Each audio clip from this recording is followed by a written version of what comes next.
El Congreso de Perú ayer tomó una decisión unánime. 118 votos en contra de 0 votos a favor de declarar la vacante presidencial allí en Perú, destituir a Dina Boluarte como presidenta de Perú. Es una decisión, por supuesto, pues que ha marcado la agenda internacional, también por un dato que es y que desde afuera se ve con mucha sorpresa. En 9 años, Perú ha tenido 7 presidentes.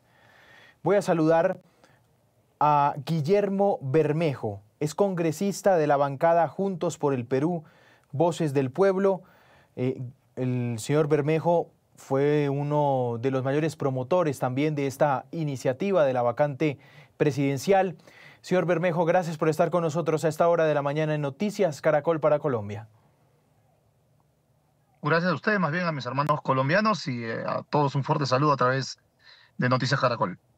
Bueno, señor Bermejo, ¿por qué llegaron a este escenario?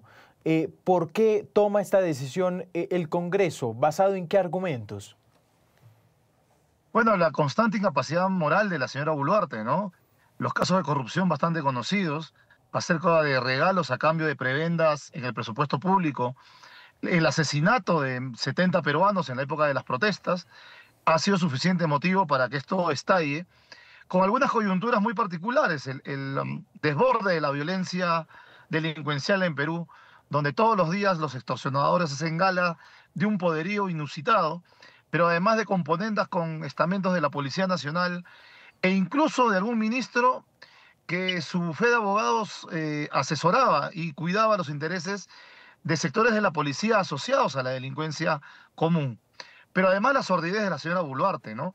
Una capacidad de responderle a la población con absoluto irrespeto constantemente, y también enmarcado en el problema que hubo la noche anterior, ¿no? Donde en un concierto, a través de una ráfaga de metralleta, hirieron a 4 personas, ¿no?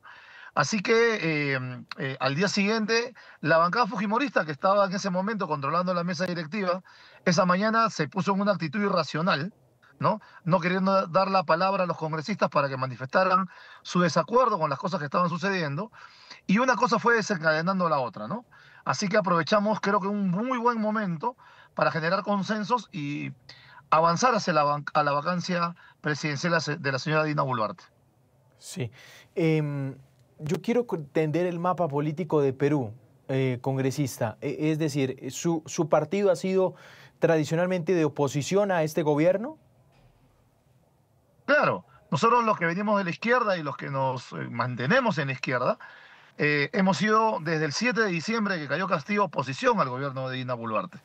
Dina Boluarte, cuando asume la presidencia de manera irregular, por decirlo menos, opta por irse a gobernar con quienes perdieron las elecciones, con el fujimorismo y con los demás partidos que son el fujimorismo sin Fujimori, ¿no? Que es lo mismo que el fujimorismo, pero en otro envase, en otro envoltorio.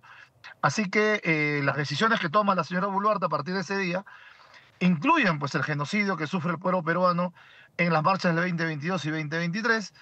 Ella ha sido mantenida hasta la actualidad por estas bancadas de derecha, y ha pasado lo que le advertimos nosotros. A ella le dijimos con claridad al inicio de esto, que las bancadas de derecha, que la derecha peruana la iba a utilizar, y cuando ya no les sirviera para nada, de cara a las elecciones, la iba a soltar y la iba a desechar, ¿no? El día de ayer ha sido eso porque las encuestas, si ustedes revisan las encuestas, todo el pueblo peruano entiende que el gobierno de Dina Boluarte solo puede existir o solo podía existir por apoyo del fujimorismo y de sus satélites. Así que ellos en una jugada han intentado desmarcarse, pero dudo mucho que les resulte, ¿no? Porque la opinión pública es consciente que el problema no era solamente Dina Boluarte, sino las bancadas de derecha y los que traicionaron el proceso de Castillo. Claro. Es decir, ¿es la derecha, el fujimorismo, que se le voltea a Boluarte?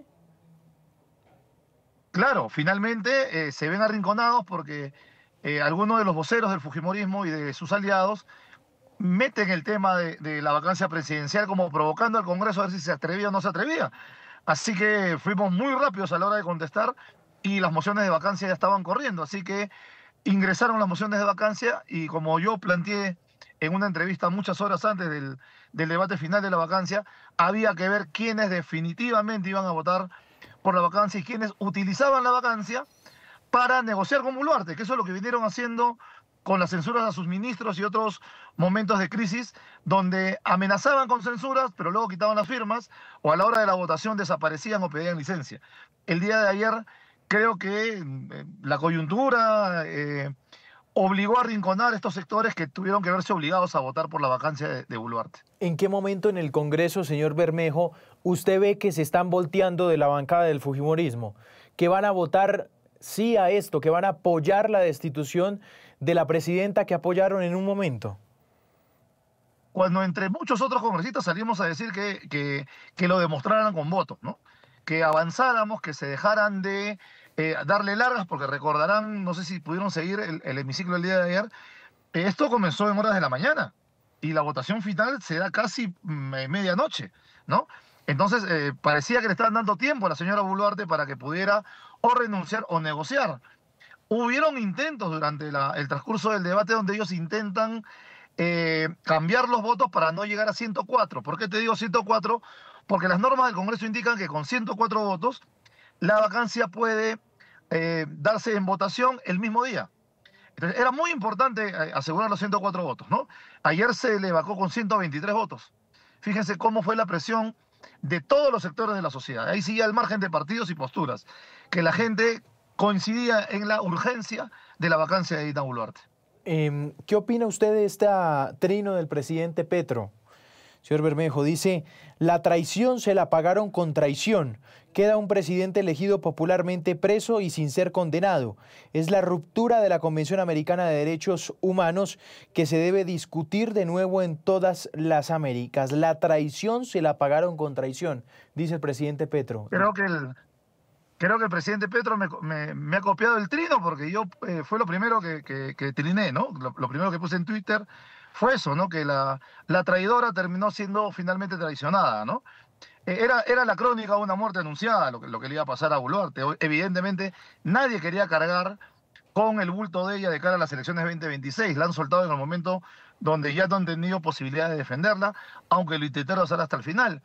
Y en cuanto al presidente Castillo, evidentemente, nosotros desde aquí reclamamos una vez más la libertad de Pedro Castillo. Nosotros entramos ya pronto a un proceso eleccionario. Yo soy precandidato presidencial en mi país y si la voluntad popular nos da ese apoyo, pues definitivamente nosotros vamos a darle indulto a Pedro Castillo, ¿no? Sí, señor Bermejo, ustedes, digamos, en este sistema, hay un dato que iniciaba yo esta entrevista y me gustaría que usted me lo amplíe un poco más y el por qué se da este fenómeno.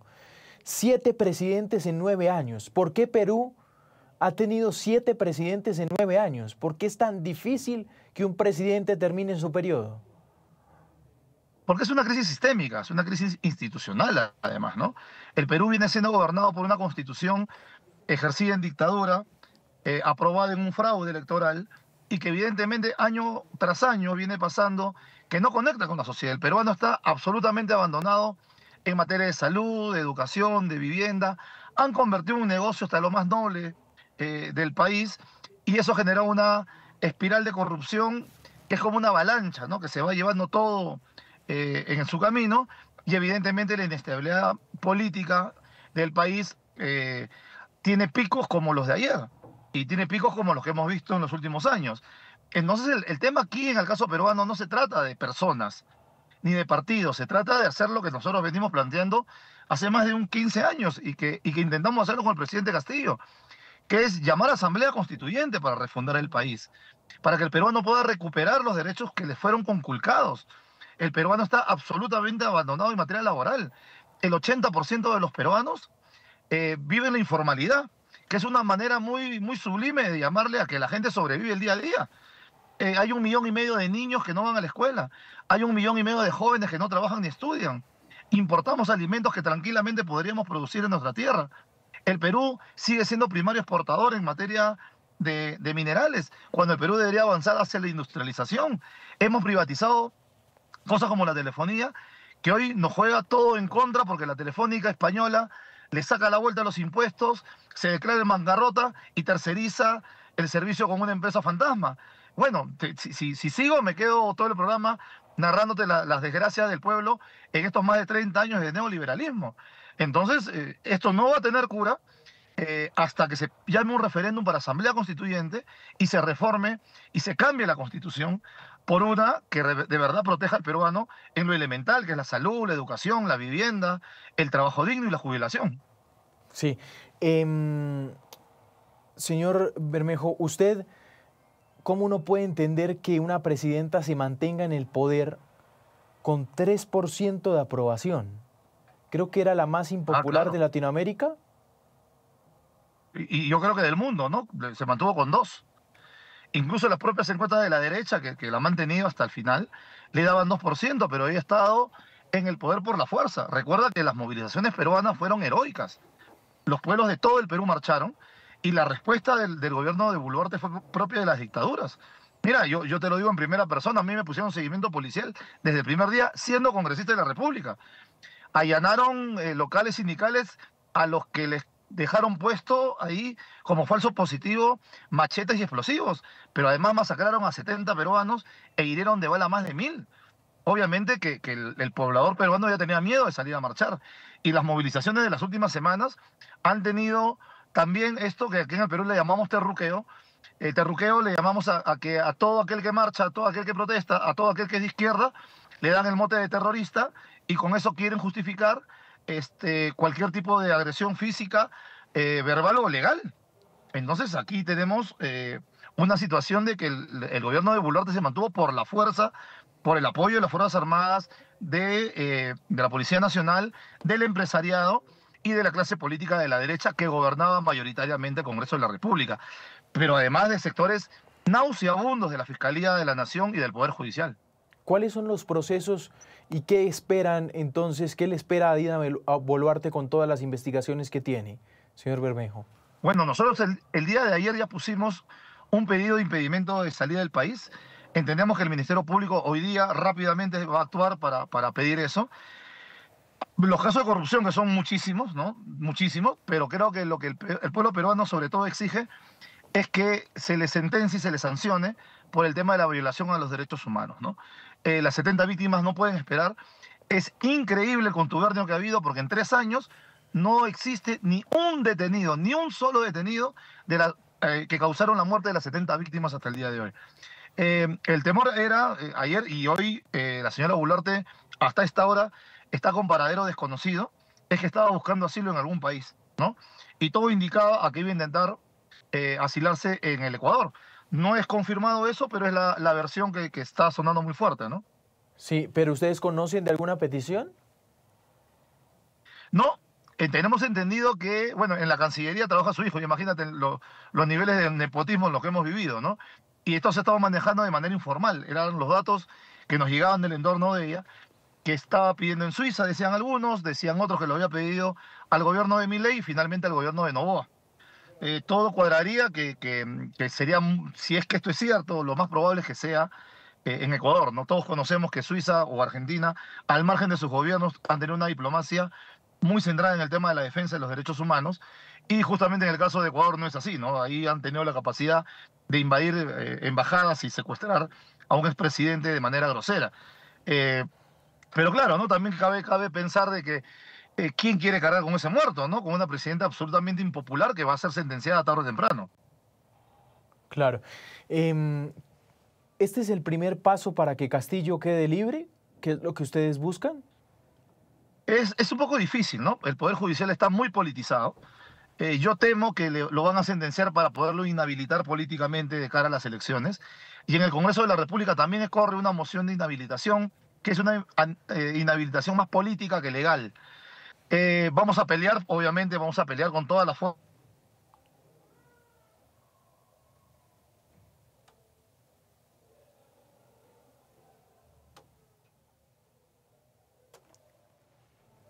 Sí.